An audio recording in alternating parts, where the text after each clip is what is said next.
Episode start होता है। हमें दिखाई देता है उसी जगह का सीन जहाँ पे मिस शिव जी हारन को बोलता है, तुमने मिस जी के लिए क्या चीज खरीदे हो, क्या मैं वो देख सकता हूँ। ये सुन के हारन बड़ी स्टाइल से उन सारी बुक को निकालते हुए बोलता है, ये कैसा, ये अच्छा है ना। ये देख के मिस शिव जी अपने सर में हाथ रख देता है और उसे ऐसा लग रहा है कि उसे कोई चाकू घोंप रहा है। उसकी नेक्स्ट सीन में दिखा जाता है एक जगह का सीन जहाँ पे बहुत सारे लड़कियां होती है। हारन और मिस शिव जी भी उधर ही होती है। मिस शिव जी हारन को बोलता है, लड़कियों को प्यारी चीजें बहुत पसंद आती है, तुम्हें मिस जी के लिए प्यारी चीजें लेना चाहिए। ये सुन के हारन मिस जी के लिए एक डरावना रेबरेट चूज करता है। ये देख के मिस शिव जी उसे मना कर देता है। ये सुन के हारन एक नेकलेस को चॉइस करता है, लेकिन वो मिस जी के गुस्से वाली चेहरे को देख के उसे भी रिजेक्ट कर देता है। उसी वक्त दिखा जाता है हारन को एक रिंग दिखाई देता है।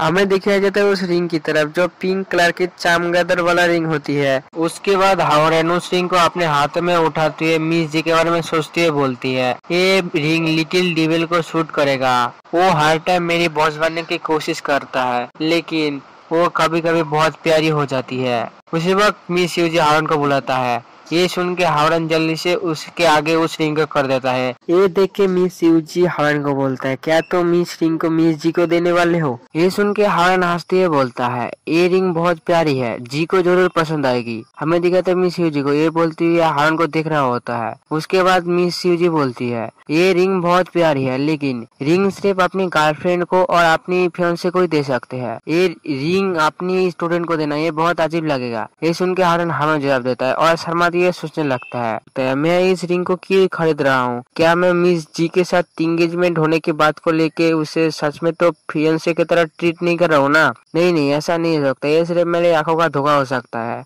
उसके बाद दिखाते हैं हारन को जो एक टेडी बेयर को लेते हुए मिस शिव जी को दिखाते हुए बोलता है, तो फिर मैं इस प्यारी टेडी बेयर को खरीदूंगा। मिस शिव जी हारन को इतना खुश देख के बोलता है, तुम इस टेडी बेयर को बहुत सोच समझ कर ही खरीद रहे हो, मिस जी को जरूर पसंद आएगा। ये सुन के हारन बोलता है, आखिरकार वो मेरी फी। उसी वक्त तो रुक जाता है। ये सुन के मिस जी बोलती है, फी से तुम्हारा क्या मतलब है। ये सुन के हारन बहुत ही ज्यादा घबरा जाता है और एक्टिंग करते हुए बोलता है, मेरा मतलब फ्यूचर कंट्रीब्यूटर, मैं इस सिटी का फ्यूचर कंट्रीब्यूटर हूँ। ये सुन के मिस शिव जी बहुत ही ज्यादा हंसने लगता है। उसके बाद दिखा जाता है बाहर का सीन जहाँ पे हारन और मिस शिव जी आ रहा होता है। हारन सोचने लगता है, मैं कुछ दिनों से मिस जी से बहुत सारी झूठ बोला हूँ। उसके बाद हारन शर्माती हुए मिस शिव जी को बोलती है, तुम्हारा बहुत बहुत शुक्रिया, तुम मेरी मदद किए हो। ये सुन के मिस शिव जी मुंह पे हाथ रखती हुए हंसती हुए बोलता है, ये कोई बड़ी बात नहीं, फ्यूचर कंट्रीब्यूटर। उसके बाद मिस शिव जी बोलती है, लेकिन तुम अगर मुझे सच में थैंक्स कहना चाहती हो तो तुमको मेरे साथ कहीं पे चलना पड़ेगा। उसके बाद दिखाया जाता है हारन को जो एक भीड़ भाड़ जगह के पास आया होता है। उसके बाद दिखाया जाता है मिस शिव जी की तरफ जो कई सारे बुक लाते हुए बोलता है, मेरा आइडल का लेक्चर बहुत पॉपुलर है। हमें दिखाता है हारन को जो ये देख के हैरान हो चुका है और जल्दी से मिस शिव जी के पास जाके उन सारे बुक को लेते हुए बोलता है, मुझे नहीं लगा था तुम्हारे पास भी कोई आइडियल होगा। उसके बाद हारन बोलता है, मिस शिव जी हमेशा स्कूल में सीरियस रहते हैं, इसीलिए मुझे नहीं लगा था मिस शिव जी भी एक फैन गर्ल होगा। उसके बाद दिखाता है मिस शिव जी को जो बहुत ही एक्साइटेड होकर हारन को बोलता है, मेरे आइडल इस दुनिया के सबसे बड़े चीनी साइंटिस्ट है,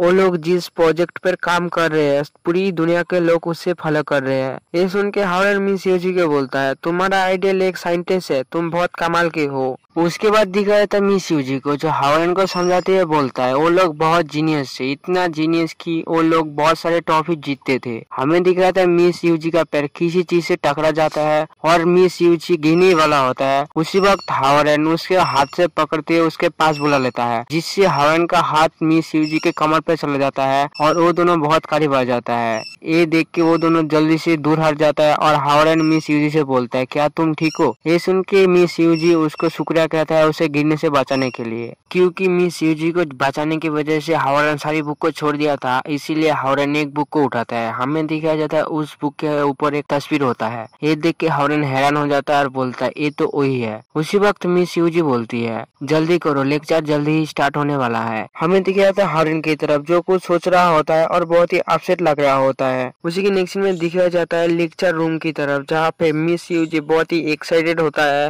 हमें दिखाया जाता है हारन की तरफ जो बहुत ही बोर हो रहा होता है और मिस यूजी की तरफ देख के बोलता है मैं तुमसे वादा करता हूँ। उसी की नेक्स्ट में दिखाया जाता है लेक्चर खत्म होने के बाद हावरन और मिस यूजी बाहर आया होता है। हमें दिखाया था मिस यूजी की तरफ जो बहुत ही गुस्से में होता है हावरन के ऊपर। मिस यूजी बोलते है तुम सारे लेक्चर में सो रहे थे, क्या तुम जानते हो मेरे लिए टिकट खरीदना कितना हार्ड था। हमें दिखाया था हावरन को जो सोच रहा होता है मैं मिस जी के बर्थडे की वजह से कुछ दिनों से देर से सो रहा हूँ। उसके बाद हावरन मिस यूजी से माफी मांगते हुए बोलता है मुझे माफ कर देना, इसीलिए मैं तुमको एक एक्स्ट्रा ऑटोग्राफ ले दूंगा। ये सुन के मिस यूजी हावरन को लेक्चर सुनाते हुए बोलता है तुम कुछ दिनों से ऐसा ही कर रहे हो, अगर तुम्हारी नींद नहीं पूरी हो रही है तो तुम्हें कुछ देर तक और भी सोना चाहिए। ये सुन के हावरन ओके ओके कहते हैं और अपनी बुक को आगे बढ़ाते हुए बोलता है मुझे माफ कीजिए लेकिन क्या आप मुझे ऑटोग्राफ देंगे। हमें दिखाया जाता है हावरन के सामने की तरफ एक लेडी को जो हावरन का नाम लेते हैं। ये देख के हावरन फिर से अपसेट हो जाता है। उसी के साइड में दिखाया जाता है मिस यूजी को जो बोलता है मिस्टर हाउ और मिसिस ई